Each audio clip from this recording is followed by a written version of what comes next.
घनानंद रीतियुगीन काव्य में घनानंद रीतिमुक्त काव्यधारा के सिरमौर कवि हैं। इनका जन्म 1689 ईशून्य के आसपास हुआ और 1739 ईशून्य में वे नादिर शाह के सैनिकों द्वारा मारे गए।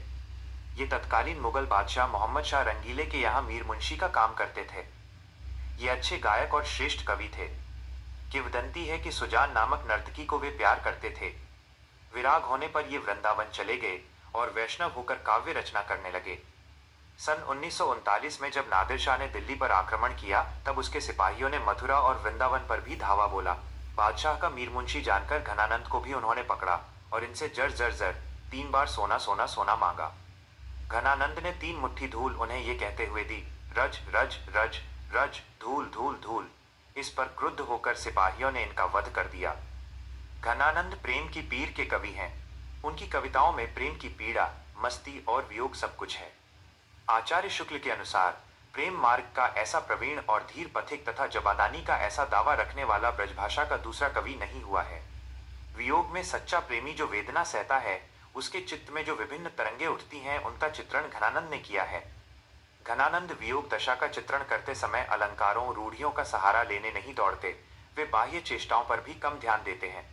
वे वेदना के ताप से मनोविकारों या वस्तुओं का नया आयाम, अर्थात पहले न देखा गया उनका कोई नया रूप पक्ष देख लेते हैं। इसे ही ध्यान में रखकर शुक्ल जी ने इन्हें लाक्षणिक मूर्तिमत्ता और प्रयोग वैचित्र का ऐसा कवि कहा जैसे कवि उनके 250 वर्ष बाद छायावाद काल में प्रकट हुए। घनानंद की भाषा परिष्कृत और शुद्ध ब्रज भाषा है। इनके सवैया और घनाक्षरी अत्यंत प्रसिद्ध हैं। घनानंद के प्रमुख ग्रंथ हैं सुजान सागर, विरहलीला, रसकेली बल्ली आदि। रीतिकाल के शास्त्रीय युग में उन्मुक्त प्रेम के स्वच्छंद पथ पर चलने वाले महान प्रेमी कवि घनानंद के 2 सवैया यहाँ प्रस्तुत हैं। ये छंद उनकी रचनावली घनानंद से लिए गए हैं। प्रथम छंद में कवि जहाँ प्रेम के सीधे, सरल और निश्चल मार्ग की प्रस्तावना करता है, वहीं द्वितीय छंद में मेघ की अन्योक्ति के माध्यम से विरह वेदना से भरे अपने हृदय की पीड़ा को अत्यंत कलात्मक रूप में अभिव्यक्ति देता है। घनानंद के इन छंदों से भाषा और अभिव्यक्ति कौशल पर उनके असाधारण अधिकार की भी अभिव्यक्ति होती है। 1. अति सूधो स्नेह को मार्ग है। इस पद में कवि ने प्रेम के मार्ग की सरलता और उसमें छल कपट के अभाव को दर्शाया है। पंक्ति: अति सूधो स्नेह को मार्ग है जहां नेकु सयानब बांक नहीं। अर्थ: प्रेम का मार्ग अत्यंत सीधा और सरल है। यहाँ चतुराई या टेढ़ेपन, चालाकी की रत्ती भर भी जगह नहीं है। पंक्ति: तहाँ साँचे चलें तजी आपन पो झुझुकें कपटी जे निसांक नहीं। अर्थ: इस मार्ग पर वही चल सकते हैं जो अपने अहंकार को त्याग कर सच्चे मन से चलते हैं। जो कपटी या शंकालु होते हैं वे इस मार्ग पर चलने से झिझकते हैं।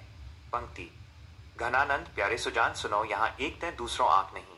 अर्थ: घनानंद कहते हैं, हे प्रिय सुजान सुनो, इस प्रेम के मार्ग पर केवल एक प्रेम का ही अंत है। यहाँ किसी दूसरे के लिए स्थान नहीं है, अर्थात यहाँ केवल पूर्ण समर्पण है। पंक्ति: तुम कौन धौ पाटी पढ़े हो कहो मन लेहू पे देहू छटाक नहीं।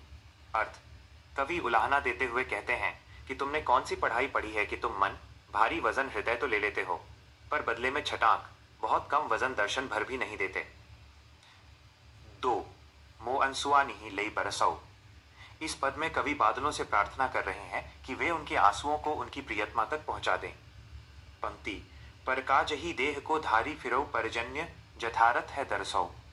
अर्थ: हे बादल, तुम दूसरों के परोपकार के लिए शरीर धारण करते हो। तुम साक्षात परोपकारी हो, अपनी सार्थकता दिखाओ। पंक्ति: निधि नीर सुधा की समान करो सबही विधि सज्जनता सरसो। अर्थ: तुम समुद्र के खारे जल को अमृत के समान मीठा बना देते हो, अपनी सज्जनता से सबोर आनंद बरसाओ। पंक्ति: घनानंद जीवनदायक हो कछु मेरियो पीर हिये परसो। अर्थ: घनानंद कहते हैं, तुम तो सबको जीवन देने वाले हो, कभी मेरे हृदय की पीड़ा दुख को भी स्पर्श करो। पंक्ति: कबहू व बिसासी सुजान के आंगन मो आंसुआनी ही लई बरसों। अर्थ: कभी उस विश्वासघाती सुजान के आंगन में जाकर मेरे विरह के आंसुओं को वर्षा के रूप में बरसा दो, ताकि उसे मेरी पीड़ा का आभास हो सके।